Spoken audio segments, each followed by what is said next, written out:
Meeteilol Waaheithangnau haibadi Meeteilol Waaheithangnau sigi matangda mayam punna khangminasi.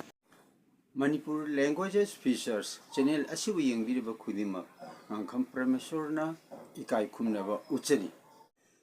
Channel asigi maming Manipur Languages Features hana kaujai. Channel asida sanduk sagadaba si Meeteilol Waaheithangnau haibadi Meeteilol Waaheithangnau English ta haraga Meeteilol Dictionary asigi matangda Nenejagadaba sida page number na 64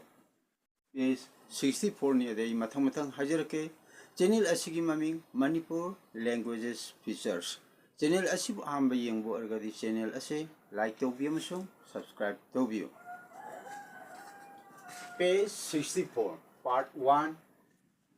word 229 word chani ga kumapan subada Kaboraiteng mingtak noun manas hangba kombirai pambi manba lay makhal ama a kind of flowers like kombirai having long leaf iris species. Word chani ga kunsha subada kajeng mingtak noun thang shor nong thang lightning haibdi one thoksi ani thongna leiba haitare mathangda part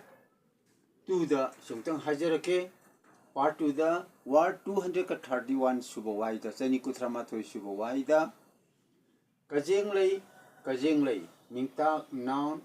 nupi singi masam mathakta hapnaba leiteng kajeng lei asi mitei nupi singna Mitei Natki Oiba Jagoi Thoram Singda Sijinai. An ornament placed on the head of Mitei girls or Nupis. Kajenglai is used during Mitei's or girls' Nupi dance. Mitei's cultural dance like Umang Lai Harauba Makataba. Oina Yakshalungi Matang Tasu Samlapadum Hajaramge Esarik one Gimatanga Ngolo Sungi Matanga Rising Tonamasung Pollington Gimatanga Hajaramge Esing number 1 da Hang Hybus Data Ngolo Sums Data Yetelum Tapivise Pollingtoni Sigmatangani Hanbeda Ngolo Sums Yetelum Tap Targa di Mase RT Hybdi Rising Tony Ayangbani Adin English da Enjigamane Kang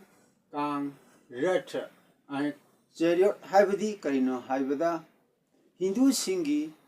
Sizinaba Kangomari Panba Dolani Ratraji Chariot Haimasibu Kari Kani Molon Sumsi da Lum Taktabida Ayang Boina Kang Hanakane Anisubada Molon Sumsi da Yeta Lum Tak Targadi the Tapipsi se Pollingtoni FTFD Pollington Habini Injig Makada Paina line chingani. Rajing Tondana Injig Makada Paina line sing de Aduga falling tona Injig Makada Paina line singani. Masanga my example da Kang have the English da mosquito jiva in Makal Amani jiva Makal Amani. Masanga falling ton da Ilon Sums de da Lum Hapaga Sigi Matang Hapek Panjarange a sick number 2 dani esing number 2 gi matang da untang panjarongge page 64 gi part 3 da esing number 1 gi matang da nenajakhre esing number 1 gi da haikrabanina makhata bu oina esing number 2 gi matang da oina panjarke esing number 2 da jagoi habisi da ilo sumni masigi rising tone amsung falling tone gi matang da khenab hajarake Thainagi Haimatamda Yetelum happy. Aduna Yetelum hapsi Karino Habida, Pollingtoni. And a Thainagi Hai Zida Ilon Sumida Lum Tap Targa di English Imatam the Aimakada, Paina, Linama Singani, Paina Diasama Singani. Thainagi Haimatam the Thainagi and a Pollington the Haiba Adi, my Kudama Pijarke, Haiba Haibadi. To say, Kermo Wafama Pundopa Haibaduni Aduga, rising to the Haiba Haitargadi, to swing Haiba. A sing number 3 Matanga Amu Panjarake Exercise number 3 sida nupi habigi matang sida unap sida yet lum tapi masi falling toni masi matang da hajarake. Exercise number 3 sida sigda lum tappa amasung tapta matang da hajarake. Sida suba habidi suba adi thaba adi karingba mafam da yeshin ba thaba duni suba harji aduga English harga to strike to hit Amaronda atopa artha amada atopa wahanto amada mapung phaba adi complete eba masangda falling da unap sidaida yetalum haptargadi masi unapni unap sidaida yetalum haptargadi o all happy sidaida habidi sidaida